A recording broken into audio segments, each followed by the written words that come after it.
ਕਲਮ ਦਾ ਸਫ਼ਰ ਦੇਖ ਰਹੇ ਸਾਰੇ ਹੀ ਦੋਸਤਾਂ ਨੂੰ ਪਿਆਰ ਭਰੀ ਸਤਿ ਸ੍ਰੀ ਅਕਾਲ। ਦੋਸਤੋ, ਅਸੀਂ ਇੱਕ ਲੜੀ ਸ਼ੁਰੂ ਕੀਤੀ ਹੈ, ਆਓ ਕਿਤਾਬਾਂ ਨਾਲ ਸਾਂਝ ਪਾਈਏ। ਸੋ ਇਸ ਲੜੀ ਤਹਿਤ ਜੋ ਸਾਡਾ ਪਹਿਲਾ ਐਪੀਸੋਡ ਸੀ, ਪਹਿਲੀ ਗੱਲਬਾਤ ਸੀ, ਉਸ ਨੂੰ ਤੁਸੀਂ ਭਰਪੂਰ ਹੁੰਗਾਰਾ ਦਿੱਤਾ। ਅਸੀਂ ਉਸ ਲਈ ਤੁਹਾਡਾ ਬਹੁਤ ਬਹੁਤ ਧੰਨਵਾਦ ਕਰਦੇ ਹਾਂ ਤੇ ਆਸ ਕਰਦੇ ਹਾਂ ਕਿ ਭਵਿੱਖ ਵਿੱਚ ਵੀ ਤੁਸੀਂ ਉਸੇ ਤਰ੍ਹਾਂ ਹੀ ਸਾਨੂੰ ਹੁੰਗਾਰਾ ਦਿਓਗੇ। ਸੋ ਅੱਜ ਫਿਰ ਅਸੀਂ ਹਾਜ਼ਰ ਹੋਏ ਹਾਂ। ਜਿਸ ਤਰ੍ਹਾਂ ਤੁਸੀਂ ਜਾਣਦੇ ਹੋ ਕਿ ਟਾਹਾਂ ਪੁਰਸਕਾਰ ਪੰਜਾਬੀ ਸਾਹਿਤ ਦਾ ਇੱਕ ਬਹੁਤ ਹੀ ਵਕਾਰੀ ਪੁਰਸਕਾਰ ਹੈ। ਸੋ ਹੁਣੇ ਹੀ 2020 ਦੇ ਵਿੱਚ ਉਸ ਪੁਰਸਕਾਰ ਦੇ ਵਿਜੇਤਾ ਨੇ ਜੋ ਉਹਨਾਂ ਦਾ ਨਾਮ ਅਨਾਉਂਸ ਹੋਇਆ ਹੈ। ਸੋ ਜਿਸ ਤਰ੍ਹਾਂ ਇਹ ਇਨਾਮ, ਪਹਿਲਾ ਇਨਾਮ ਜੋ ਜਨਾਨੀ ਪੌਦ ਕਹਾਣੀ ਸੰਗ੍ਰਹਿ ਜੋ ਕੇਸਰਾ ਰਾਮ ਜੀ ਦਾ ਕਹਾਣੀ ਸੰਗ੍ਰਹਿ ਹੈ, ਉਸ ਨੂੰ $25,000 ਦਾ ਇਨਾਮ ਦਿੱਤਾ। ਟਾਹਾਂ ਪੁਰਸਕਾਰ ਇਸ ਜਨਾਨੀ ਪੌਦ ਕਹਾਣੀ ਸੰਗ੍ਰਹਿ ਹੈ, ਉਸ ਦੀ ਝੋਲੀ ਪਿਆ ਹੈ। ਉਸ ਦੇ ਨਾਲ ਹੀ ਆਦਮ ਗ੍ਰਹਿਣ ਜੋ ਹਰਕੀਰਤ ਕੌਰ ਚਹਿਲ ਦਾ ਨਾਵਲ ਹੈ, $10,000 ਦਾ ਇਨਾਮ ਇਸ ਨਾਵਲ ਦੀ ਝੋਲੀ ਪਿਆ ਹੈ। ਤੇ ਤੀਜਾ ਜ਼ੁਬੇਰ ਅਹਿਮਦ, ਉਹਨਾਂ ਦਾ ਕਹਾਣੀ ਸੰਗ੍ਰਹਿ ਪਾਣੀ ਦੀ ਕੰਧ, ਉਸ ਨੂੰ $10,000 ਦਾ ਇਨਾਮ ਮਿਲਿਆ ਹੈ। ਸੋ ਤਿੰਨੇ ਹੀ ਲੇਖਕਾਂ ਨੂੰ ਜਿਨ੍ਹਾਂ ਦੀਆਂ ਪੁਸਤਕਾਂ ਇਸ ਇਨਾਮ ਦੀਆਂ ਹੱਕਦਾਰ ਬਣੀਆਂ ਨੇ, ਉਹਨਾਂ ਨੂੰ ਅਸੀਂ ਬਹੁਤ ਬਹੁਤ ਵਧਾਈ ਦਿੰਦੇ ਹਾਂ। ਤੇ ਇਸ ਵਾਰ ਫੇਰ ਮੇਰੇ ਨਾਲ ਇਸ ਕਹਾਣੀ ਸੰਗ੍ਰਹਿ ਜਨਾਨੀ ਪੌਦ ਤੇ ਚਰਚਾ ਕਰਨ ਆਏ ਨੇ ਡਾਕਟਰ ਹਰਿੰਦਰ ਜੀ। ਡਾਕਟਰ ਹਰਿੰਦਰ ਸਿੰਘ ਦੇ ਨਾਲ ਹੀ ਪਹਿਲੀ ਚਰਚਾ ਹੋਈ ਸੀ, ਜਿਸ ਨੂੰ ਤੁਸੀਂ ਭਰਪੂਰ ਹੁੰਗਾਰਾ ਦਿੱਤਾ ਹੈ। ਸੋ ਅੱਜ ਅਸੀਂ ਜਨਾਨੀ ਪੌਦ ਜੋ ਕੇਸਰਾ ਰਾਮ ਜੀ ਦਾ ਕਹਾਣੀ ਸੰਗ੍ਰਹਿ ਹੈ, ਉਸ ਤੇ ਵਿਚਾਰ ਚਰਚਾ ਕਰਨੀ ਹੈ। ਸੋ ਇੱਕ ਹੋਰ ਦੱਸਣਾ ਚਾਹਾਂਗਾ ਕਿ ਜਿਸ ਤਰ੍ਹਾਂ ਸਾਨੂੰ ਸੋਸ਼ਲ ਮੀਡੀਆ ਤੋਂ ਇਹ ਜਾਣਕਾਰੀ ਪ੍ਰਾਪਤ ਹੋਈ ਹੈ ਕਿ 40 ਜਿਹੜੇ ਉਹ ਨਾਮ ਗਏ ਸੀ, 40 ਪੁਸਤਕਾਂ ਗਈਆਂ ਸਨ, ਜਿਨ੍ਹਾਂ ਦੇ ਵਿੱਚੋਂ 36 ਪੁਸਤਕਾਂ ਜਿਹੜੀਆਂ ਉਹ ਯੋਗ ਪਾਈਆਂ ਗਈਆਂ। ਇਹਨਾਂ 36 ਪੁਸਤਕਾਂ ਦੇ ਵਿੱਚੋਂ ਹੀ ਮਰਦ ਲੇਖਕ ਜਿਹੜੇ ਸਨ ਉਹ 24 ਸਨ ਤੇ ਔਰਤ ਲੇਖਿਕਾਵਾਂ 12 ਸਨ। ਸੋ ਇਹਨਾਂ 36 ਦੇ ਵਿੱਚੋਂ ਇਹ 3 ਪੁਸਤਕਾਂ ਜਿਹੜੀਆਂ ਇਹ ਇਨਾਮ ਦੀਆਂ ਹੱਕਦਾਰ ਬਣੀਆਂ ਹੈ।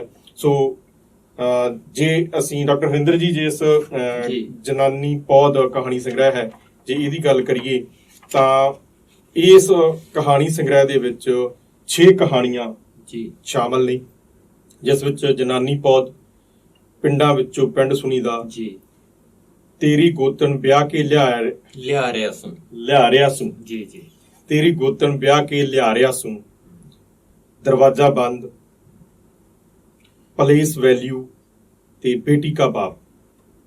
ਇਹ 6 ਕਹਾਣੀਆਂ ਨੇ। ਸੋ ਮੈਂ ਡਾਕਟਰ ਹਰਿੰਦਰ ਜੀ ਤੁਹਾਨੂੰ ਕਹਾਂਗਾ ਕਿ ਪਿੰਡਾਂ ਵਿੱਚੋਂ ਪਿੰਡ ਸੁਣੀਦਾ ਜੋ ਕਹਾਣੀ ਹੈ ਇਸ ਸੰਗ੍ਰਹਿ ਦੇ ਵਿੱਚ, ਇਸ ਬਾਰੇ ਜਿਹੜੀ ਆਪਣੀ ਵਿਚਾਰ ਚਰਚਾ ਆਪਾਂ ਇਸ ਤੋਂ ਸ਼ੁਰੂ ਕਰੀਏ। ਇਸ ਬਾਰੇ ਵਿਚਾਰ ਦਿਓ। ਕੇਸਰਾ ਰਾਮ ਜੀ ਬਾਰੇ ਜੇ ਮੈਂ ਗੱਲ ਕਰਾਂ ਤਾਂ ਮੈਨੂੰ ਲੱਗਦਾ ਕਿ ਉਹ ਪੰਜਾਬੀ ਦੇ ਵਿੱਚ ਵਧੇਰੇ ਸ਼ਿੱਦਤ ਨਾਲ ਪੜ੍ਹੇ ਜਾਂਦੇ ਨੇ। ਮੈਨੂੰ ਲੱਗਦਾ ਸ਼ਾਇਦ ਪੰਜਾਬੀ ਮੂਲ ਦੇ ਤਾਂ ਕਹਾਣੀਕਾਰ ਤਾਂ ਨਹੀਂ ਹੈ। ਹਾਂਜੀ, ਮੂਲ ਤੌਰ ਤੇ ਪੰਜਾਬੀ ਦੇ ਨਹੀਂ, ਪਰ ਉਹਨਾਂ ਦੀ ਜਿਹੜੀ ਪੜ੍ਹਤ ਆ ਜਾਂ ਉਹਨਾਂ ਦੇ ਪਾਠਕ ਵਧੇਰੇ ਉਹ ਪੰਜਾਬ ਦੇ ਵਿੱਚ ਉਹਨਾਂ ਨੂੰ ਵਧੇਰੇ ਪਸੰਦ ਕਰਨ ਵਾਲੇ। ਬਿਲਕੁਲ। ਉਹਨਾਂ ਦੇ 4 ਕਹਾਣੀ ਸੰਗ੍ਰਹਿ ਪਹਿਲਾਂ ਆ ਚੁੱਕੇ ਨੇ ਇਸ ਤੋਂ, ਤੇ ਇਸ ਤੋਂ ਇਲਾਵਾ 12 ਦੇ ਕਰੀਬ ਉਹਨਾਂ ਨੇ ਜਿਹੜਾ ਹੈਗਾ ਅਨੁਵਾਦ ਕੀਤੇ ਆ। ਕੋਈ ਹਿੰਦੀ ਤੋਂ ਅਨੁਵਾਦ ਕੀਤਾ ਕਹਾਣੀਆਂ ਦਾ, ਕੋਈ ਨਾਵਲ ਦਾ, ਕੋਈ ਰਾਜਸਥਾਨੀ ਤੋਂ ਹਿੰਦੀ ਜਾਂ ਨਾਵਲ ਦਾ ਜਿਹੜਾ ਹੈਗਾ ਕਹਾਣੀਆਂ ਦਾ ਅਨੁਵਾਦ ਕੀਤਾ ਉਹਨਾਂ ਨੇ। ਇੱਕ ਲੰਮਾ ਤਜਰਬਾ ਅਨੁਵਾਦ ਦਾ ਵੀ ਹੈ। ਤੇ ਕਹਾਣੀਕਾਰ ਦੇ ਤੌਰ ਤੇ ਉਹਨਾਂ ਦੀ ਜਿਹੜੀ ਸਮਝ ਆ ਉਹ ਸਮਕਾਲੀ ਮਸਲਿਆਂ ਨਾਲ ਜੁੜੀ ਹੋਈ ਹੈ ਜੀ, ਜਿਹਦੇ ਵਿੱਚ ਹਰ ਤਰ੍ਹਾਂ ਦੀਆਂ ਸਮੱਸਿਆਵਾਂ ਨੂੰ ਉਹ ਖਾਸ ਤੌਰ ਤੇ ਸਿਆਸੀ ਜਿਹੜਾ ਪ੍ਰਬੰਧ ਆ ਉਹਦੇ ਤੇ ਉਹ ਵਿਅੰਗਮਈ ਆਪਣੀ ਕਾਟਵੀ ਜਿਹੜੀ ਦ੍ਰਿਸ਼ਟੀ ਦੇ ਨਾਲ ਉਹ ਗੱਲ ਕਰਦੇ ਨੇ। ਤੇ ਮਨੁੱਖ ਦੀਆਂ ਨੈਤਿਕ ਵਸੰਗਤੀਆਂ, ਜੋ ਨੈਤਿਕ ਤੌਰ ਤੇ ਬੰਦਾ ਕਿਸ ਤਰ੍ਹਾਂ ਬਦਲ ਰਿਹਾ, ਨੈਤਿਕਤਾ ਦੇ ਵਿੱਚ ਕਿਸ ਤਰ੍ਹਾਂ ਦੇ ਬਦਲਾਅ ਆ ਰਹੇ, ਉਹਦੇ ਬਾਰੇ ਗੱਲ ਕਰਦੇ ਨੇ। ਜਿਹੜੀ ਤੁਸੀਂ ਇਹ ਕਹਾਣੀ ਕੀਤੀ ਆ ਦੀ ਗੱਲ ਕੀਤੀ ਹੈ, ਪਿੰਡਾਂ ਵਿੱਚੋਂ ਪਿੰਡ ਸੁਣੀਦਾ। ਬੜੀ ਕਮਾਲ ਦੀ ਕਹਾਣੀ ਹੈ, ਜਿਹਦੇ ਵਿੱਚ ਇੱਕ ਜਿਹੜਾ ਦਾ ਮੁੱਖ ਪਾਤਰ ਆ ਸੰਤੋਸ਼ ਆਨੰਦ ਝਾ, ਉਹ ਬਿਹਾਰ ਤੋਂ ਆਇਆ, ਪੰਜਾਬ ਦੇ ਵਿੱਚ ਉਸ ਦੀ ਬਦਲੀ ਹੋਈ ਆ, ਇੰਜੀਨੀਅਰ ਆ।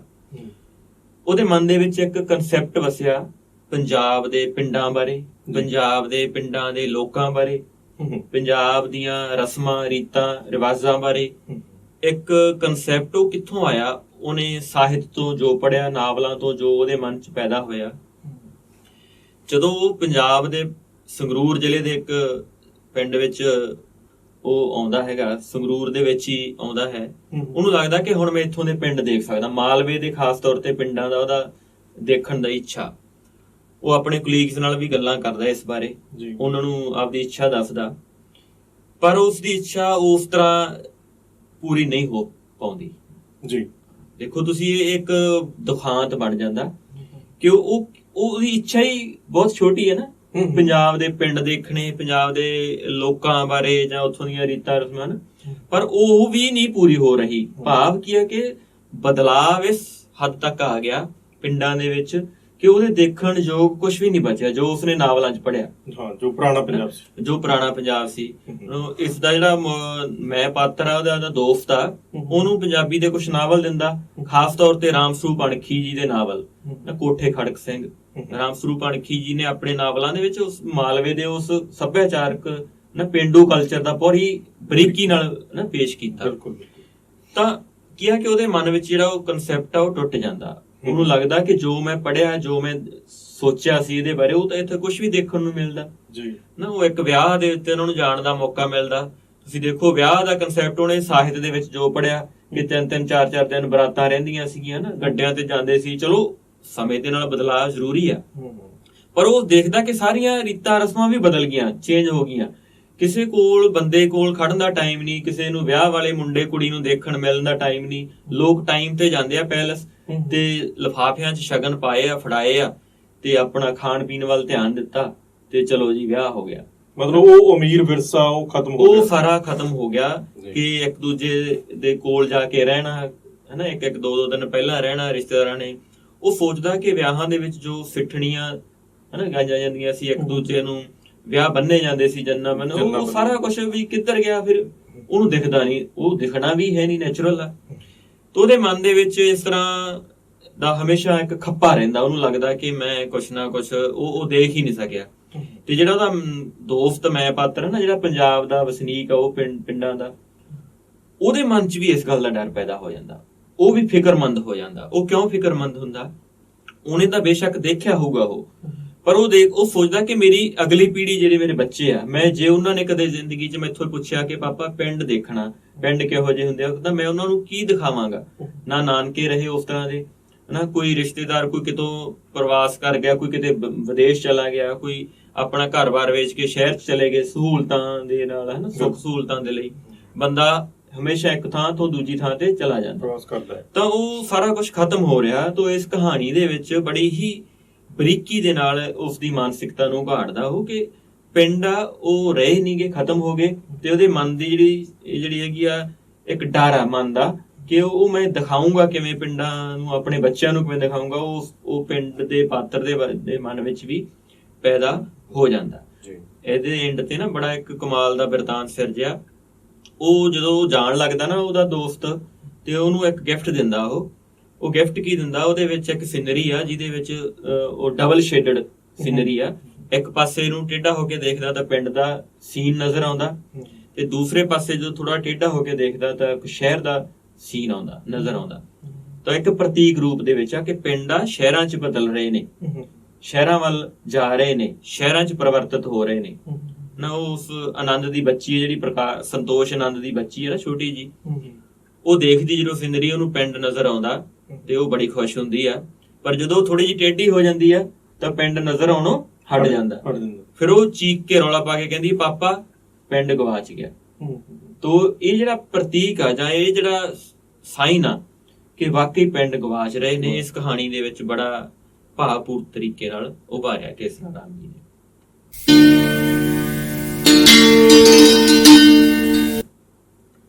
ਡਾਕਟਰ ਹਰਿੰਦਰ ਜੀ, ਜਿਵੇਂ ਕਿਸਰਾ ਰਾਮ ਜੀ ਪੰਜਾਬੀ ਮੂਲ ਦੇ ਨਹੀਂ ਹੈ, ਪੰਜਾਬ ਦੇ ਨਹੀਂ ਹੈਗੇ ਜੀ, ਉਹ ਰਾਜਸਥਾਨ ਦੇ ਨਾਲ ਵੀ ਵਾਬਸਤਾ ਨਹੀਂ, ਹਰਿਆਣੇ ਦੇ ਨਾਲ ਵੀ ਵਾਬਸਤਾ ਨਹੀਂ ਜੀ। ਸੋ ਉਸ ਕਲਚਰ ਦਾ ਪੰਜਾਬੀ ਦੇ ਵਿੱਚ ਵੀ ਉਹਨਾਂ ਨੇ ਕੁਝ ਇਹੋ ਜਿਹਾ ਪੇਸ਼ ਕਰਨ ਦੀ ਕੋਸ਼ਿਸ਼ ਕੀਤੀ ਹੈ, ਕਿਉਂਕਿ ਉਹ ਅਲੱਗ ਤਰ੍ਹਾਂ ਦੇ ਸਮਾਜ ਨੇ, ਪੰਜਾਬ ਤੋਂ ਅਲੱਗ ਤਰ੍ਹਾਂ ਦੇ ਜ਼ਿਆਦਾ ਬੰਦ ਨੇ ਉਹ ਸਮਾਜ ਜੀ। ਤੇ ਉਹਨਾਂ ਦੇ ਬਾਰੇ ਵੀ ਕੁਝ ਪੰਜਾਬੀ ਦੇ ਵਿੱਚ ਉਹਨਾਂ ਨੇ ਕੀਤਾ ਹੈ। ਬਿਲਕੁਲ। ਇਸ ਕਹਾਣੀ ਸੰਗ੍ਰਹਿ ਦੇ ਵਿੱਚ 2 ਕਹਾਣੀਆਂ ਖਾਸ ਤੌਰ ਤੇ ਮੈਂ ਜ਼ਿਕਰ ਕਰਾਂਗਾ। ਵੈਸੇ ਤਾਂ ਸਾਰੀਆਂ ਕਹਾਣੀਆਂ ਦੇ ਵਿੱਚ ਕਿਸੇ ਨਾ ਕਿਸੇ ਰੂਪ ਦੇ ਵਿੱਚ ਜ਼ਿਕਰ ਆ ਜਾਂਦਾ, ਪਰ 2 ਕਹਾਣੀਆਂ, ਇੱਕ ਕਹਾਣੀ ਆ ਜਿਹੜੀ ਤੇਰੀ ਗੋਤਨ ਵਿਆਹ ਕੇ ਲਿਆ ਰਿਹਾ ਸੂ, ਤੇ ਇੱਕ ਹੈਗੀ ਆ ਬੇਟੀ ਕਾ ਬਾਪ। ਇਹ 2 ਕਹਾਣੀਆਂ ਦੇ ਵਿੱਚ ਉਹਨਾਂ ਨੇ ਬੜੀ ਹੀ ਸ਼ਿੱਦਤ ਨਾਲ ਉਹ ਜਿਹੜਾ ਹਰਿਆਣਵੀ ਜਾਂ ਰਾਜਸਥਾਨੀ ਬੰਦ ਸਮਾਜ ਜਿਹਨੂੰ ਅਸੀਂ ਆਖਦੇ ਆ ਨਾ, ਉਹਦੇ ਚ ਬੰਦਸ਼ਾਂ ਵਧੇਰੇ ਨੇ, ਉਸ ਦਾ ਜ਼ਿਕਰ ਕੀਤਾ। ਜਿਹੜੀ ਕਹਾਣੀ ਹੈਗੀ ਤੇਰੀ ਗੋਤਨ ਵਿਆਹ ਕੇ ਲਿਆ ਰਿਹਾ ਸੂ, ਇਹਦੇ ਚ ਦੇਖਿਆ ਕਿ 3 ਦੋਸਤ ਆ। ਉਹ 3 ਦੋਸਤਾਂ ਦੇ ਵਿੱਚੋਂ ਇੱਕ ਦੋਸਤ ਦਾ ਵਿਆਹ ਦੀ ਗੱਲਬਾਤ ਚੱਲ ਰਹੀ ਹੈ ਕਿਤੇ। ਉਹ ਜਿਸ ਇਲਾਕੇ ਦੇ ਵਿੱਚ, ਜਿਸ ਉਹ ਪਿੰਡ ਦੇ ਵਿੱਚ ਰਹਿ ਰਿਹਾ, ਉਸ ਪਿੰਡ ਦੇ ਵਿੱਚ ਖਾਪ ਪੰਚਾਇਤਾਂ ਦਾ ਅਸਰ, ਉੱਥੋਂ ਦੇ ਨਿਯਮਾਂ ਦਾ ਅਸਰ ਵਧੇਰੇ ਆ। ਉਹ ਕੀ ਕਰਦੇ ਆ, ਤੁਸੀਂ ਦੇਖੋਗੇ ਕਿ ਪਿੰਡ ਦੇ ਉਹਦੇ ਵਿੱਚ ਪਿਆਰ ਵਿਆਹ ਦੀ ਤਾਂ ਸੰਭਾਵਨਾ ਹੈ ਨਹੀਂ ਗੀ। ਅਸੀਂ ਜੇ ਆਪਾਂ ਸੋਚੀਏ ਕਿ ਉਹ ਪਿਆਰ ਵਿਆਹ ਦੀ ਸੰਭਾਵਨਾ ਜਾਂ ਉਸ ਨੂੰ ਮੰਨ ਲੈਣਗੇ, ਇਹ ਤਾਂ ਬਿਲਕੁਲ ਖਤਮ ਆ। ਉਹ ਉਸ ਗੋਤ ਦੀ ਕੁੜੀ ਨੂੰ ਵੀ ਉਸ ਪਿੰਡ ਦੇ ਵਿੱਚ ਵਿਆਹ ਕਰਾ ਕੇ ਆਉਣ ਦੀ ਇਜਾਜ਼ਤ ਨਹੀਂ ਹੈ, ਆਗਿਆ ਨਹੀਂ ਦਿੰਦਾ ਉਹ ਸਮਾਜ ਜੀ। ਉਹ ਦੋਸਤ ਆ ਜਿਹੜਾ, ਉਹ ਜਿਹੜੀ ਕੁੜੀ ਨਾਲ ਉਸਦੇ ਰਿਸ਼ਤੇ ਦੀ ਗੱਲਬਾਤ, ਵਿਆਹ ਦੀ ਗੱਲਬਾਤ ਚੱਲ ਰਹੀ ਆ, ਉਹ ਇੱਕ ਜਿਹੜਾ ਉਹਦਾ ਦੂਜਾ ਦੋਸਤ ਆ ਸ਼ਮਸ਼ੇਰ, ਉਸ ਦੇ ਗੋਦ ਦੀ ਆ ਉਹ। ਅੱਛਾ, ਹਾਂਜੀ। ਉਹ 2 ਦੋਸਤ ਸ਼ਮਸ਼ੇਰ ਤੇ ਬਲਦੇਵ ਨੇ। ਬਲਦੇਵ ਕੀ ਆ ਕਿ ਉਹ ਖਾਪ ਨਿਯਮ, ਜਿਹੜੇ ਖਾਪ ਪੰਚਾਇਤਾਂ ਦੇ, ਉਹਦੇ ਤੇ ਅਸਰ ਵਧੇਰੇ ਆ, ਹਨਾ ਜੀ। ਤੇ ਉਸ ਦੇ ਗੋਤ ਦੀ ਕੁੜੀ ਨਾਲ ਜਦੋਂ ਉਹਦੇ ਦੋਸਤ ਮਜ਼ਾਕ ਦੇ ਵਿੱਚ ਉਸ ਨੂੰ ਕਹਿ ਦਿੰਦਾ ਕਿ ਵੀ ਹਾਂ ਤੇਰੀ ਵਿਆਹ ਦੀ ਗੱਲਬਾਤ ਤੋਂ, ਜਦੋਂ ਕਹਿੰਦਾ ਕਿ ਮੈਂ ਤੇਰੀ ਗੋਤਨ ਵਿਆਹ ਕੇ ਲਿਆ ਰਿਹਾ ਹੂੰ, ਉਹ ਇਸ ਗੱਲ ਉਹਦੇ ਅਚੇਤ ਰੂਪ ਦੇ ਵਿੱਚ ਮਨ ਦੇ ਵਿੱਚ ਇੰਨਾ ਸਟ੍ਰਾਈਕ ਕਰਦੀ, ਉਹਨੂੰ ਲੱਗਦਾ ਕਿ ਮੈਨੂੰ ਇਹਨੇ ਕੋਈ ਟੌਂਟ ਮਾਰਿਆ, ਤਾਨਾ ਮਾਰਿਆ, ਹਨਾ ਵੀ ਉਹਦਾ, ਕਿਉਂਕਿ ਉਸ ਸਮਾਜ ਦੇ ਵਿੱਚ ਰਹਿਣ ਕਰਕੇ ਉਸ ਦਾ ਅਸਰ ਰਸੂਖ ਉਹਨਾਂ ਦੇ ਨਿਯਮਾਂ ਦਾ ਵਧੇਰੇ ਹੋਣ ਕਰਕੇ ਉਹ ਆਪਣੇ ਦੋਸਤ ਦੀ ਮਜ਼ਾਕ ਦੇ ਵਿੱਚ ਕਈ ਗੱਲ ਨੂੰ ਇੰਨਾ ਜ਼ਿਆਦਾ ਗੰਭੀਰ ਰੂਪ ਚ ਲੈ ਜਾਂਦਾ, ਤੁਸੀਂ ਦੇਖੋ ਕਿ ਉਹ ਆਪਣੇ ਦੋਸਤ ਦਾ ਕਤਲ ਕਰ ਦਿੰਦਾ ਇਸ ਗੱਲ ਤੇ। ਅੱਛਾ ਜੀ। ਉਹ ਆਪਣੇ ਦੋਸਤ ਦਾ ਕਤਲ ਕਰ ਦਿੰਦਾ। ਭਾਵ ਕੀ ਆ ਕਿ ਉਸ ਦੀਆਂ ਮਨੁੱਖੀ ਜਿਹੜੀਆਂ ਭਾਵਨਾਵਾਂ ਨੇ, ਉਹਨਾਂ ਦੇ ਵਿੱਚ ਇਸ ਤਰ੍ਹਾਂ ਦੇ ਦਵੈਸ਼ ਪੈਦਾ ਹੋ ਗਏ ਨੇ, ਇਸ ਤਰ੍ਹਾਂ ਦਾ ਉਹ ਸੰਕਟਮਈ ਬਣ ਗਿਆ ਕਿ ਉਹਨੂੰ ਚੰਗੇ ਮਾੜੇ ਦੀ ਪਰਖ ਜਾਂ ਉਸ ਸਮਾਜ ਦੇ ਨਿਯਮਾਂ ਨੂੰ ਤੋੜਨ ਤੋਂ ਬਾਹਰ ਜਾਣ ਦਾ ਹੀਆ ਹੀ ਨਹੀਂ ਕਰ ਪਾਉਂਦਾ। ਹਾਲਾਂਕਿ ਉਹ ਪੜ੍ਹੇ ਲਿਖੇ ਨੇ, ਤਿੰਨੋਂ ਸਮਝਦਾਰ ਨੇ ਨਾ, ਪਰੰਤੂ ਫਿਰ ਵੀ ਉਹਨਾਂ ਨਿਯਮਾਂ ਤੋਂ ਬਾਹਰ ਨਹੀਂ ਜਾ ਰਹੇ। ਇਹ ਉੱਥੇ ਹੀ ਖੜੇ ਨੇ, ਉਹ ਸਮਾਜ ਉੱਥੇ ਹੀ ਖੜਾ। ਦੂਜੀ ਕਹਾਣੀ ਜਿਹੜੀ ਬੇਟੀ ਕਾ ਬਾਪ ਹੈ ਨਾ, ਜਿਹਦੇ ਵਿੱਚ ਕੁੜੀਆਂ ਨੂੰ ਮਾਰਨ ਦੀ, ਜਿਹੜੀ ਕੁੱਖਾਂ ਦੇ ਵਿੱਚ ਮਾਰਨ ਦੀ ਪਰੰਪਰਾ ਤਾਂ ਅਸੀਂ ਸ਼ੁਰੂ ਤੋਂ ਹੀ ਸੁਣਦੇ ਰਹੇ ਹਾਂ। ਫਿਰ ਬਾਅਦ ਵਿੱਚ ਚਲੋ ਅਲਟਰਾਸਾਊਂਡ ਮਸ਼ੀਨਾਂ ਆ ਗਈਆਂ ਤੇ ਫਿਰ ਉਹਨਾਂ ਨੂੰ ਕਿਹਾ ਜਾਂਦਾ ਕਿ ਪਹਿਲਾਂ ਜੰਮਦੀਆਂ ਨੂੰ ਮਾਰ ਦਿੱਤਾ ਜਾਂਦਾ ਸੀ, ਫਿਰ ਜੰਮਣ ਤੋਂ ਪਹਿਲਾਂ ਹੀ ਮਾਰ ਦਿੱਤਾ ਜਾਂਦਾ ਰਿਹਾ ਨਾ।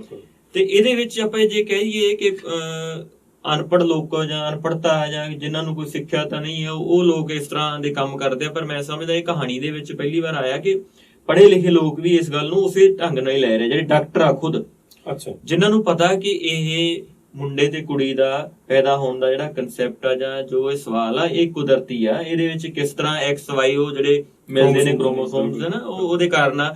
ਉਹ ਜਾਣਕਾਰੀ ਹੋਣ ਦੇ ਬਾਵਜੂਦ ਵੀ ਉਹ ਡਾਕਟਰ ਇਸ ਤਰ੍ਹਾਂ ਦੇ ਕੰਮ ਕਰਦੇ ਨੇ ਇਹਦੀ ਕਹਾਣੀ ਦੇ ਵਿੱਚ। ਪਰੰਤੂ ਇਸ ਕਹਾਣੀ ਦੇ ਵਿੱਚ ਇੱਕ ਡਾਕਟਰ ਦਿਖਾਇਆ ਜਿਹੜਾ ਉਹ ਆਪਣੀ ਤੀਜੀ ਬੇਟੀ ਹੋਣ ਤੇ ਵੀ ਉਹ ਖੁਸ਼ੀ ਮਹਿਸੂਸ ਕਰਦਾ, ਬਰਫੀ ਵੰਡਦਾ। ਤੋਂ ਇਹ ਇੱਕ ਸ਼ੁਭ ਸੰਦੇਸ਼ ਆ, ਸ਼ੁਭ ਸ਼ਗਨ ਵੀ ਆ ਉਸ ਸਮਾਜ ਦੇ ਵਿੱਚ ਬਦਲਾਵ ਲਿਆਉਣ ਦੇ ਲਈ। ਤੋਂ ਕਹਾਣੀ ਦੇ ਵਿੱਚ ਇਸ ਤਰ੍ਹਾਂ ਦਾ ਜਿਹੜਾ ਯਥਾਰਥ ਵੀ ਪੇਸ਼ ਕੀਤਾ ਜਾਂਦਾ ਹੁੰਦਾ, ਜਿਹਦੇ ਵਿੱਚ ਪੜ੍ਹਨ ਨੂੰ, ਕੁਝ ਸਿੱਖਣ ਨੂੰ ਜਾਂ ਸਮਝਣ ਨੂੰ, ਉਸ ਸਮਾਜ ਨੂੰ ਸੰਦੇਸ਼ ਦੇਣ ਨੂੰ ਜਿਹੜਾ ਕੁਝ ਮਿਲ ਸਕੇ। ਤੋਂ ਇਹਨਾਂ 2 ਕਹਾਣੀਆਂ ਦੇ ਵਿੱਚ ਬੜੇ ਸ਼ਿੱਦਤ ਨਾਲ ਉਸ ਸਮਾਜ ਦੀ ਗੱਲ ਵੀ ਕਰਦੇ ਨੇ ਉਹ, ਤੇ ਵਿਅੰਗ ਦੇ ਰੂਪ ਦੇ ਵਿੱਚ ਉਸ ਸਮਾਜ ਦੀਆਂ ਜਿਹੜੀਆਂ ਮੈਂ ਸਮਝਦਾ ਕੁਝ ਅਲਾਮਤਾਂ ਨੇ ਉਹਨਾਂ ਤੇ ਟੀਕਾ ਟਿੱਪਣੀ ਕਰਦੇ ਨੇ। ਤੋਂ ਇੱਕ ਕਹਾਣੀਕਾਰ ਦਾ, ਇੱਕ ਲੇਖਕ ਦਾ ਇਹ ਫਰਜ਼ ਹੁੰਦਾ ਕਿ ਆਪਣੇ ਸਮਾਜ ਦੀਆਂ ਉਹਨਾਂ ਬੁਰਾਈਆਂ ਨੂੰ ਪਾਠਕਾਂ ਦੇ ਸਾਹਮਣੇ ਰੱਖੇ। ਜੀ ਬਿਲਕੁਲ।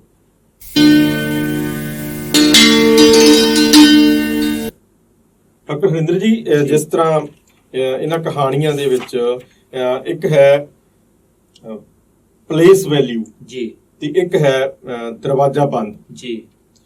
ਇਹ ਦਰਵਾਜ਼ਾ ਬੰਦ ਹੈ ਜੋ ਕਿ ਇਸ ਕਹਾਣੀ ਦੇ ਵਿੱਚ ਉਸ ਬੰਦ ਸਮਾਜ ਦੀ ਗੱਲ ਕੀਤੀ ਗਈ ਹੈ? ਨਹੀਂ ਜੀ, ਇਸ ਕਹਾਣੀ ਦੇ ਵਿੱਚ ਉਸ ਬੰਦ ਸਮਾਜ ਦੀ ਤਾਂ ਨਹੀਂ ਗੱਲ ਕੀਤੀ। ਮੈਂ ਕਹਾਂਗਾ ਕੀਤੀ ਤਾਂ ਖੁੱਲੇ ਸਮਾਜ ਦੀ ਗੱਲ ਆ, ਪਰ ਉਹ ਵੀ ਇੱਕ ਤਰ੍ਹਾਂ ਦਾ ਕਿੰਨਾ ਲਈ ਬੰਦ ਆ ਉਹ ਸਮਾਜ। ਆਪਾਂ ਇਸ ਬਾਰੇ ਗੱਲਬਾਤ ਕਰ ਲੈਂਦੇ ਆ ਜੀ। ਜਿਹੜੇ ਬਹੁਤ ਹੀ ਨੀਵੇਂ ਪੱਧਰ ਤੇ ਰਹਿ ਰਹੇ, ਝੁੱਗੀਆਂ ਝੌਂਪੜੀਆਂ ਵਾਲੇ ਜਾਂ ਹੋਰ ਬਸਤੀਆਂ ਦੇ ਵਿੱਚ ਜਿੱਥੇ ਉਹਨਾਂ ਨੂੰ ਕਿਸੇ ਵੀ ਕਿਸਮ ਦੀ ਕੋਈ ਸਹੂਲਤ ਨਹੀਂ ਮਿਲਦੀ, ਉਹਨਾਂ ਦੀ ਸਾਫ਼ ਸਫਾਈ ਦਾ ਵੀ ਕੋਈ ਖਾਸ ਤਰ੍ਹਾਂ ਦਾ ਪ੍ਰਬੰਧ ਨਹੀਂ ਹੁੰਦਾ। ਪਿੱਛੇ ਜੇ ਸਰਕਾਰ ਨੇ ਜਿਹੜਾ ਹੈਗਾ ਇੱਕ ਲਹਿਰ ਸ਼ੁਰੂ ਕੀਤੀ ਸੀਗੀ ਸਾਫ਼ ਸਫਾਈ ਅਭਿਆਨ ਦੇ ਤੌਰ ਤੇ, ਹਨਾ, ਤੇ ਬੰਦ ਦਰਵਾਜ਼ਾ ਜਾਂ ਦਰਵਾਜ਼ਾ ਬੰਦ ਕੀਆ ਕਿ ਉਹ ਆਪਣਾ ਜਿਹੜਾ ਸਵੇਰ ਦਾ ਸ਼ੌਚਾਲਿਆ ਹੈ ਨਾ, ਉਹ ਖੁੱਲੇ ਆਮ, ਉਹਨਾਂ ਕੋਲੇ ਕੋਈ ਇਸ ਤਰ੍ਹਾਂ ਦਾ ਪ੍ਰਬੰਧ ਨਹੀਂ ਆ, ਉਹ ਖੁੱਲੇ ਆਮ ਹੀ ਜਾਂਦੇ ਆ ਨਾ। ਤਾਂ ਸਰਕਾਰ ਦਾ ਕਹਿਣਾ ਸੀਗਾ ਕਿ ਦਰਵਾਜ਼ਾ ਬੰਦ, ਭਾਵ ਉਹਨਾਂ ਨੂੰ ਪੂਰੇ ਤੌਰ ਤੇ ਉਹਨਾਂ ਦੇ ਸ਼ੌਚਾਲਯ ਬਣਾ ਕੇ ਦਿੱਤੇ ਜਾਣਗੇ ਜਿਹਦੇ ਨਾਲ ਕੋਈ ਬਿਮਾਰੀਆਂ ਨਾ ਫੈਲਣਗੀਆਂ ਨਾ। ਹੁਣ ਦੇਖੋ, ਇੱਕ ਬਹੁਤ ਵੱਡਾ ਵਿਅੰਗ ਆ ਸਾਡੇ ਦੇਸ਼ ਦੀ ਜਿਹੜੀ ਰਾਜ ਸੱਤਾ। ਮੈਂ ਸਮਝਦਾ ਕਿ ਉਹ ਜੋ ਕੰਮ ਕਰਨ ਵਾਲੇ ਨੇ ਉਹਨਾਂ ਝੌਂਪੜੀਆਂ ਝੁੱਗੀਆਂ ਵਾਲਿਆਂ ਲਈ ਜਾਂ ਹੋਰ ਨੀਵੇਂ ਪੱਧਰ ਤੇ ਰਹਿਣ ਵਾਲਿਆਂ ਲਈ ਕੋਈ ਰੁਜ਼ਗਾਰ ਦਾ ਮਸਲਾ ਜਾਂ ਕੋਈ ਹੋਰ ਉਹਨਾਂ ਦੇ ਵਸੇਬੇ ਦਾ ਕੋਈ ਪੱਕਾ ਮਸਲਾ ਹੋਣ ਦੀ ਬਜਾਏ ਉਹਨਾਂ ਨੂੰ ਇਸ ਤਰ੍ਹਾਂ ਦੀਆਂ ਛੋਟੀਆਂ ਲਾਲਸਾਵਾਂ ਦੇ ਨਾਲ ਜਿਹੜਾ ਹੈਗਾ ਲਲਚਾ ਕੇ ਉਹਨਾਂ ਨੂੰ ਖੁਸ਼ ਕੀਤਾ ਜਾਂਦਾ, ਵੋਟ ਬੈਂਕ ਬਣਾਇਆ ਜਾਂਦਾ। ਹੋਰ ਕੋਈ ਮਕਸਦ ਨਹੀਂ ਹੁੰਦਾਗਾ ਉਹਨਾਂ ਦੇ ਲਈ, ਬਸ ਛੋਟੀਆਂ ਰੈਤਾਂ ਦੇ ਕੇ ਉਹ ਕੀ ਆ, ਉਹ ਰਿੱਝ ਜਾਂਦੇ ਇਹਦੇ ਨਾਲ ਵਿਚਾਰੇ। ਉਹਨਾਂ ਨੂੰ ਲੱਗਦਾ ਕਿ ਸਾਡੇ ਲਈ ਸੋਚਿਆ ਜਾ ਰਿਹਾ, ਸਾਡੇ ਲਈ ਕੁਝ ਹੋ ਰਿਹਾ ਨਾ। ਇਹਦੇ ਸਾਰੀ ਕਹਾਣੀ ਦੇ ਵਿੱਚ ਵੀ ਉਸ ਰਾਜਨੀਤੀ ਤੇ ਉਸ ਭ੍ਰਿਸ਼ਟ ਸਿਸਟਮ ਤੇ ਵਿਅੰਗ ਆ ਜਿਹੜੇ ਵੋਟਾਂ ਲਈ ਤਾਂ ਅਸਲ ਦੇ ਵਿੱਚ ਕੀ ਆ ਕਿ ਇੱਕ ਬਹੁਤ ਵੱਡਾ, ਮੈਂ ਸਮਝਦਾ ਕਿ ਕੂੜਾ ਕਬਾੜਾ ਉਹਨਾਂ ਨੂੰ ਪਰੋਸਿਆ ਜਾ ਰਿਹਾ ਕਿ ਇਹ ਇੱਕ ਬਹੁਤ ਵੱਡਾ ਸੰਕਟ ਪੈਦਾ ਹੋਣਾ ਕਿ ਉਹ ਬਸਤੀਆਂ ਉਹਨੂੰ ਬਾਅਦ ਵਿੱਚ ਉਜਾੜਨ ਦਾ ਵੀ ਇੱਕ ਉਹਨਾਂ ਨੇ ਇੱਕ ਰਾਹ ਲੱਭਿਆ ਵਾ, ਤਲਾਸ਼ਿਆ ਵਾ ਨਾ। ਉਹਨਾਂ ਬਸਤੀਆਂ ਨੂੰ ਉਜਾੜ ਕੇ ਕੋਈ ਸ਼ਾਪਿੰਗ ਮਾਲ ਬਣਾਉਣਾ ਹਨਾ, ਜਾਂ ਕੋਈ ਹੋਰ ਇਸ ਤਰ੍ਹਾਂ ਜਗ੍ਹਾਵਾਂ ਦੀ, ਥਾਵਾਂ ਦੀ ਜਿਹੜੀ ਹੈਗੀ ਆ ਕੀਮਤ ਉਹਨਾਂ ਦੇ ਸੱਤਾ ਦੇ ਮਨ ਦੇ ਵਿੱਚ ਪਹਿਲਾਂ ਤੋਂ ਪਈ ਹੋਈ ਹੈ। ਉਹ ਚੋਣ ਕਰਦੇ ਨੇ ਕਿੱਥੇ ਅਟੈਕ ਕਰਨਾ, ਕਿੱਥੇ ਹਮਲਾ ਕਰਨਾ। ਉਹਨਾਂ ਨੂੰ ਪਹਿਲਾਂ ਉਸ ਤਰ੍ਹਾਂ ਦੀਆਂ ਸਹੂਲਤਾਂ ਦੇ ਕੇ ਉਭਰਾਉਣ ਦੀ ਕੋਸ਼ਿਸ਼ ਕਰਦੇ ਨੇ ਤਾਂ ਕਿ ਉਹਨਾਂ ਨੂੰ ਬੋਲਣ ਦਾ ਮਾਦਾ ਨਾ ਪੈਦਾ ਹੋਵੇ। ਤੋਂ ਇਹ ਇਸ ਤਰ੍ਹਾਂ ਸੱਤਾ ਦਾ ਜਿਹੜਾ ਪ੍ਰਬੰਧ ਆ ਉਸ ਤੇ ਵਿਅੰਗ ਕਰਦੀ ਹੈ ਕਹਾਣੀ ਦਰਵਾਜ਼ਾ ਬੰਦ। ਦੂਸਰੀ ਜਿਹੜੀ ਸੀ ਪਲੇਸ ਵੈਲਿਊ, ਇਹ ਵੀ ਜਗ੍ਹਾ ਤੇ ਥਾਂ ਨਾਲ ਜੁੜੀ ਹੋਈ ਕਹਾਣੀ ਆ ਕਿ ਇਸ ਸਮਾਜ ਦੇ ਵਿੱਚ ਜਿਹੜਾ ਪੂੰਜੀਵਾਦੀ ਸਮਾਜ ਆ ਨਾ, ਇਹਦੇ ਵਿੱਚ ਬੰਦੇ ਦੀ ਵੈਲਿਊ ਬਹੁਤ ਘਟ ਗਈ ਹੈ, ਪਲੇਸ ਜਗ੍ਹਾ ਦੀ, ਥਾਂ ਦੀ ਵੈਲਿਊ ਬਹੁਤ ਵੱਧ ਗਈ ਹੈ। ਬਿਲਕੁਲ ਨਾ, ਤੁਸੀਂ ਦੇਖਦੇ ਹੋਵੋਗੇ ਕਿ ਅੱਜ ਕੱਲ ਜਿਹੜਾ ਜਦੋਂ ਕੋਈ ਬੰਦਾ ਘਰ ਪਾਉਂਦਾ ਹੈ ਨਾ ਜਾਂ ਕੋਈ ਹੋਰ ਚੀਜ਼ ਵਸਤ ਲੈਂਦਾ, ਉਹਦੇ ਤੇ ਜਿਹੜਾ ਸਾਰਾ ਵਹਿਮ ਭਰਮ ਐਸਟ੍ਰੋਲੋਜੀ ਜਿਹੜੇ ਉਹ ਕਰਾਉਂਦੇ ਆ ਪਹਿਲਾਂ ਸਾਰੇ ਵੀ ਸ਼ੁਭ ਦੇਖਣਾ। ਦੇਖੋ ਜੀ, ਦਰਵਾਜ਼ਾ ਤੁਸੀਂ ਇੱਧਰ ਰੱਖੋਗੇ, ਉੱਤਰ ਵੱਲ ਰੱਖੋ, ਦੱਖਣ ਵੱਲ, ਤੇ ਤੁਹਾਡਾ ਜਿਹੜਾ ਹੈਗਾ ਵਾਧਾ ਹੋਊਗਾ। ਜੇ ਤੁਸੀਂ ਪਾਣੀ ਵਾਲੀ ਮੋਟਰ ਤੁਸੀਂ ਇਸ ਜਗ੍ਹਾ ਤੇ ਲਾਓਗੇ ਤਾਂ ਤੁਹਾਨੂੰ ਹਨਾ ਵੱਧ। ਤੋਂ ਇਸ ਤਰ੍ਹਾਂ ਦੀਆਂ ਸਾਰੀਆਂ ਜਿਹੜੀਆਂ ਚੀਜ਼ਾਂ, ਜੇ ਮੇਜ਼ ਤੁਹਾਡਾ ਇੱਥੇ ਖੂੰਜੇ 'ਚ ਪਿਆ ਹੋਵੇਗਾ ਤਾਂ ਇਸ ਤਰ੍ਹਾਂ ਹੋਵੇਗਾ ਨਾ। ਤੋਂ ਇਹ ਸਾਰੀਆਂ ਚੀਜ਼ਾਂ ਜਿਹੜੀਆਂ ਹੈਗੀਆਂ ਉਹ ਉਸ ਵੈਲਿਊ ਨੂੰ, ਉਸ ਕੀਮਤ ਨੂੰ, ਉਹਨਾਂ ਕਦਰਾਂ ਨੂੰ ਉਭਾਰਦੀਆਂ ਜਿਹੜੀਆਂ ਅੱਜ ਦੇ ਪੂੰਜੀਵਾਦੀ ਦੌਰ ਦੇ ਮਨੁੱਖ ਦੇ ਵਿੱਚ ਜਾਣ ਬੁੱਝ ਕੇ ਟਰਾਂਸਪਲਾਂਟ ਕੀਤੀਆਂ ਜਾ ਰਹੀਆਂ। ਉਹਦਾ ਹਿੱਸਾ ਨਹੀਂ ਸੀ ਉਸ ਦੇ ਮਨ ਦਾ, ਉਸ ਦੇ ਵਿਚੇਤਨ ਦਾ, ਉਹਦੇ ਵਿੱਚ ਪੈਦਾ ਕੀਤੀਆਂ ਜਾ ਰਹੀਆਂ। ਸੱਤਾ ਕੀ ਕਰਦੀ ਹੈ? ਇੱਕ ਝੂਠੀ ਚੇਤਨਾ ਫੈਲਾਉਂਦੀ ਹੈ। ਝੂਠੀ ਚੇਤਨਾ ਕੀ ਹੁੰਦੀ ਆ ਕਿ ਸਾਰਾ ਕੁਝ ਜੋ ਸਾਡੇ ਸਾਹਮਣੇ ਪਰੋਸਿਆ ਜਾਂਦਾ ਉਹ ਸਾਨੂੰ ਦੇਖਣ ਨੂੰ ਇਹ ਲੱਗਦਾ ਕਿ ਸਾਡੇ ਪੱਖ ਦਾ, ਸਾਡੇ ਵੱਲ ਦਾ, ਸਾਡੇ ਫਾਇਦੇ ਦਾ।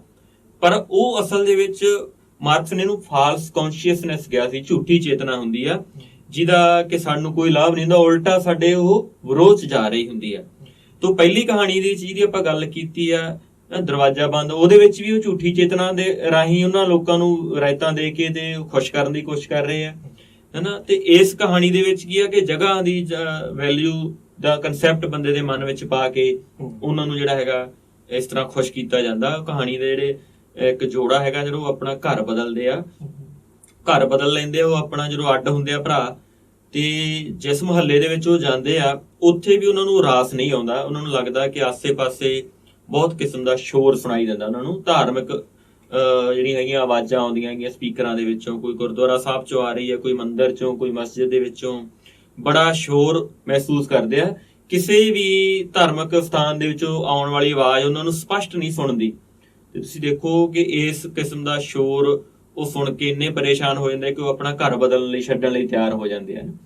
ਤੋ ਇਹ ਜਿਹੜਾ ਬੜਾ ਵਿਅੰਗ ਰੂਪ ਦੇ ਵਿੱਚ ਉਭਾਰ ਰਿਹਾ ਇਸ ਗੱਲ ਨੂੰ ਵੀ ਕਿ ਜਿਹੜੇ ਧਾਰਮਿਕ ਸਥਾਨ ਆ ਉਹ ਮਨੁੱਖ ਦੀ ਸ਼ਾਂਤੀ ਲਈ ਬਣੇ ਨੇ, ਅਸ਼ਾਂਤੀ ਲਈ ਨਹੀਂ ਬਣੇ। ਉੱਥੋਂ ਬੰਦੇ ਨੂੰ ਸ਼ਾਂਤੀ ਮਿਲਣੀ ਚਾਹੀਦੀ ਆ।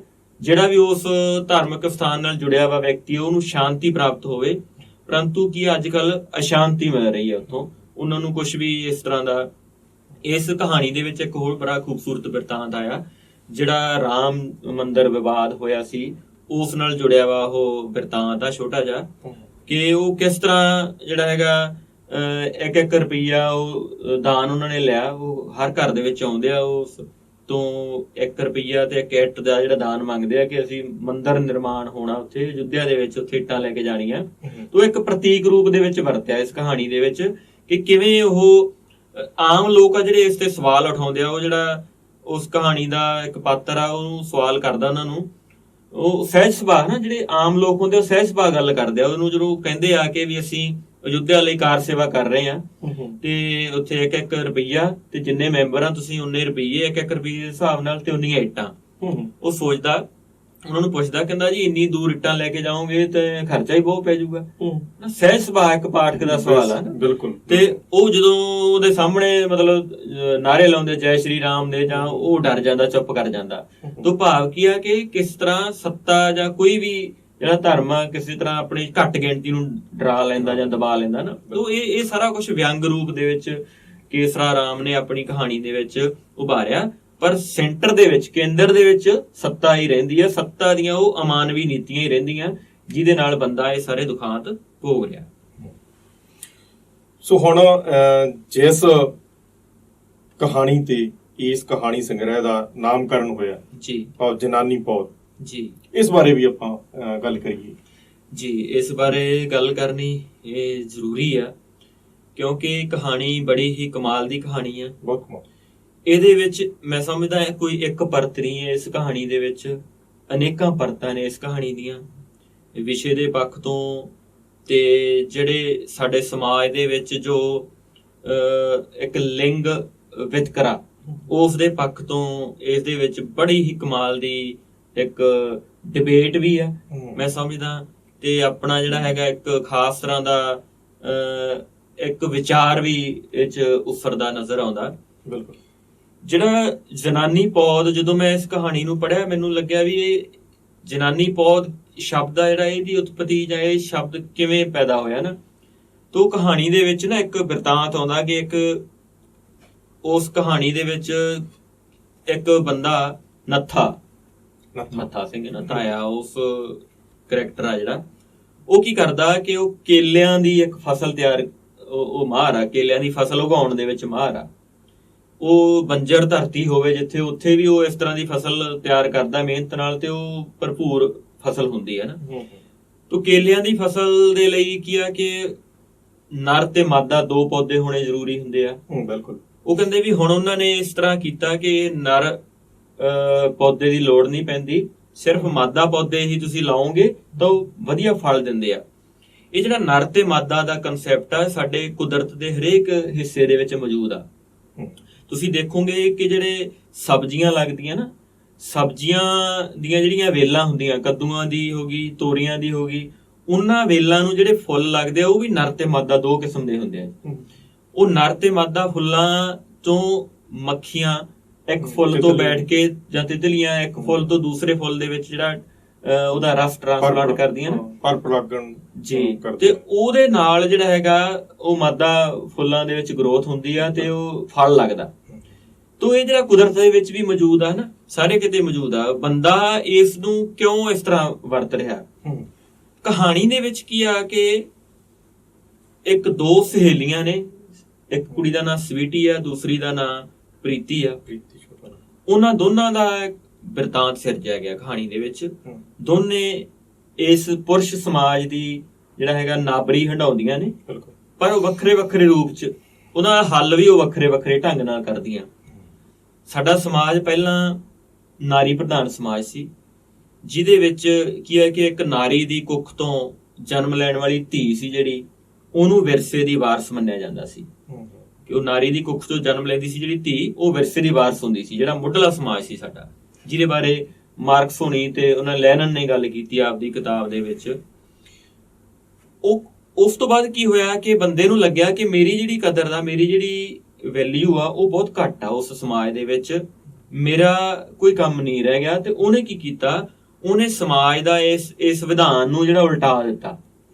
ਉਹਨੇ ਕੀ ਕੀਤਾ ਕਿ ਜਿਹੜਾ ਨਾਰੀ ਦੀ ਕੁੱਖ ਤੋਂ ਜਨਮ ਲੈਣ ਵਾਲਾ ਪੁਰਸ਼ ਸੀਗਾ ਉਹਨੂੰ ਵਿਰਸੇ ਦਾ ਵਾਰਿਸ ਬਣਾਤਾ, ਕਿ ਜੋ ਉਸਦੀ ਪ੍ਰਾਪਰਟੀ ਹੋਵੇਗੀ, ਵਿਰਸਾ ਹੋਵੇਗਾ, ਉਸਦਾ ਵਾਰਿਸ ਉਸਦੀ ਕੁੱਖ ਤੋਂ ਜਨਮ ਲੈਣ ਵਾਲਾ ਮੁੰਡਾ ਹੋਵੇਗਾ, ਪੁੱਤਰ ਹੋਵੇਗਾ। ਉਸ ਦਿਨ ਤੋਂ ਬਾਅਦ ਅਮਰਜੀਤ ਤੁਸੀਂ ਦੇਖੋ ਕਿ ਸਾਡੇ ਸਮਾਜ ਦੇ ਵਿੱਚ ਉਹ ਵਿਰਸੇ ਦਾ ਵਾਰਿਸ ਪ੍ਰਾਪਤ ਕਰਨ ਦੀ ਹੋੜ ਲੱਗ ਗਈ।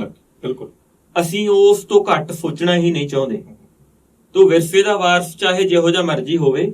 ਦੇਖੋ ਇਹ ਸਾਡਾ ਮਨੁੱਖ ਦਾ ਕਿੱਡਾ ਵੱਡਾ ਸਵਾਰਥ ਹੈ। ਇਸ ਕਹਾਣੀ ਦੇ ਵਿੱਚ ਇਸ ਦੀ ਬੜੀ ਬਰੀਕੀ ਨਾਲ ਗੱਲ ਹੋਈ ਆ ਕਿ ਅਸੀਂ ਪਸ਼ੂਆਂ ਤੋਂ, ਮੱਝਾਂ ਜਾਂ ਗਾਵਾਂ ਤੋਂ ਤਾਂ ਅਸੀਂ ਕੱਟੀਆਂ ਭਾਲਦੇ ਆ ਤੇ ਔਰਤਾਂ ਤੋਂ ਅਸੀਂ ਮੁੰਡੇ ਭਾਲਦੇ ਆ। ਇਹ ਗੱਲ ਬਾਰ-ਬਾਰ ਆਈ ਹੈ। ਬਿਲਕੁਲ, ਇਸ ਕਹਾਣੀ ਦੇ ਵਿੱਚ ਇਹ ਗੱਲ ਵਾਰ-ਵਾਰ ਆਉਂਦੀ ਹੈ।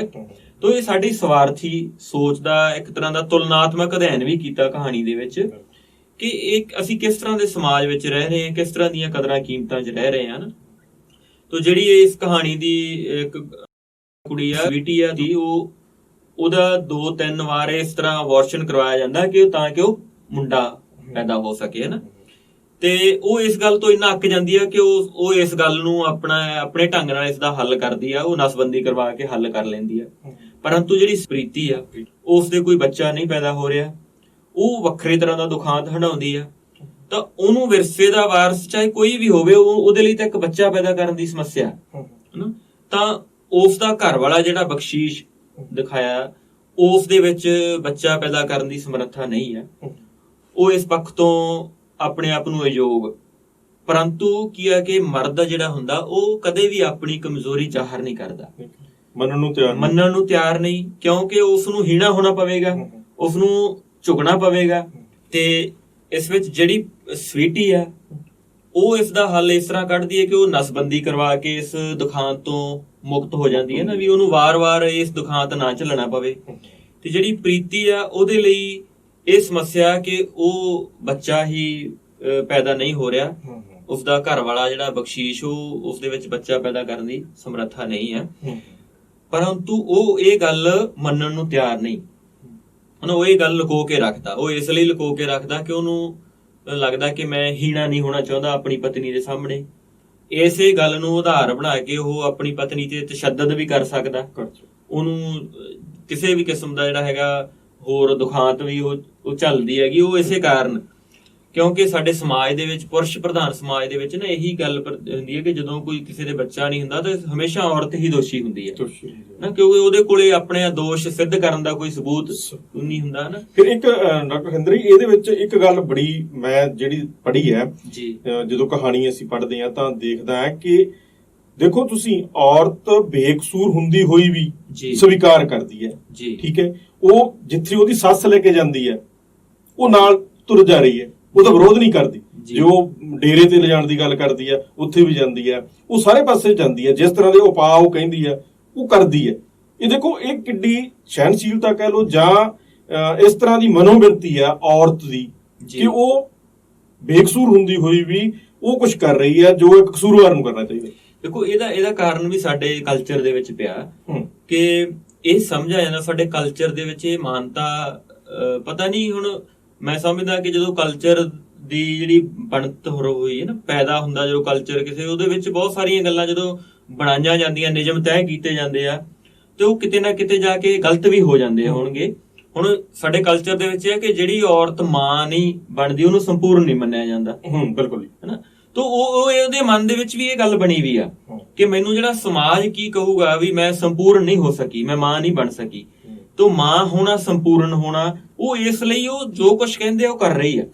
ਉਹ ਆਪਣੀ ਸੱਸ ਦੀ ਹਰ ਗੱਲ ਨੂੰ ਮੰਨਣ ਲਈ ਤਿਆਰ ਆ, ਪਰੰਤੂ ਇੱਕ ਉਹਦੀ ਅੰਤਰਾਤਮਾ ਵੀ ਆ ਜਿਹੜੀ ਉਹਨੂੰ ਉਸ ਗੱਲ ਤੋਂ, ਜੋ ਗਲਤ ਗੱਲ ਤੋਂ ਰੋਕਦੀ ਆ। ਜਦੋਂ ਡੇਰੇ ਦੇ ਵਿੱਚ ਤੁਸੀਂ ਦੇਖਿਆ ਨਾ ਜਾਂਦੀ ਆ ਤੇ ਉਹਦੇ ਨਾਲ ਉਹ ਡੇਰੇ ਦੇ ਵਿੱਚ ਜੋ ਉਸ ਦਾ ਮੁਖੀ ਆ ਉਹ ਸਲੂਕ ਕਰਨ ਦੀ ਕੋਸ਼ਿਸ਼ ਕਰਦਾ ਨਾ, ਤੇ ਉਹ ਤੋਂ ਇਨਕਾਰੀ ਹੋ ਜਾਂਦੀ ਹੈ, ਕਹਿੰਦੀ ਮੈਂ ਇਸ ਤਰ੍ਹਾਂ ਨਹੀਂ ਬੱਚਾ ਚਾਹੁੰਦੀ, ਮੈਂ ਬੱਚਾ ਜ਼ਰੂਰ ਚਾਹੁੰਦੀ ਹੈ ਪਰ ਮੈਂ ਇਸ ਤਰ੍ਹਾਂ ਨਹੀਂ ਚਾਹੁੰਦੀ।